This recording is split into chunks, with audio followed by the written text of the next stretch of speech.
va l'acheter. Non. On va l'acheter. Bon, moi, je suis une adepte, hein, je suis une fan, j'achète tous ces bouquins. Mais fan ou pas fan, pour acheter à son image, il faudra être patient.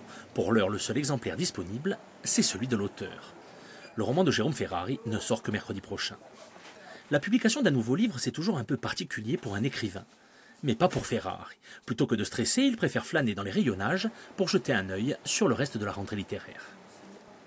Il y a un livre qui n'a pas marché, alors c'est inquiétant quand on sort le suivant. Il y a un livre qui a marché, c'est inquiétant quand on sort le suivant. Et donc on trouve toujours des raisons absurdes de s'inquiéter. Et voilà, bon, maintenant je suis un peu plus détaché vis-à-vis de ça. Puis, ce serait un peu obscène de ma part de continuer à m'inquiéter outre mesure. Hein. Il se passera ce qui se passera, et puis voilà. À son image, c'est l'histoire d'une jeune fille, Antonia. Photographe de presse, elle part couvrir la guerre qui déchire les Balkans dans les années 90. Après cette expérience douloureuse, elle rentre en Corse, où elle se retrouve plongée dans un autre conflit. Au cœur du roman, la photographie, un sujet qui passionne Ferrari, mais également la guerre fratricide entre les nationalistes.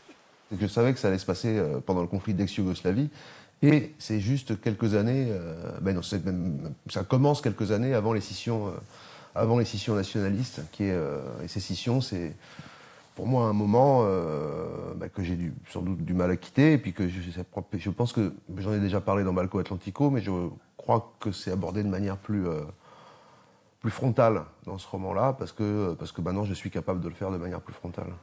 Dans 2 jours, à son image rejoindra les autres romans de Ferrari sur les étagères des libraires. Un roman d'une admirable limpidité, puissant et bouleversant, qui vient rappeler que Jérôme Ferrari est plus que jamais un écrivain indispensable.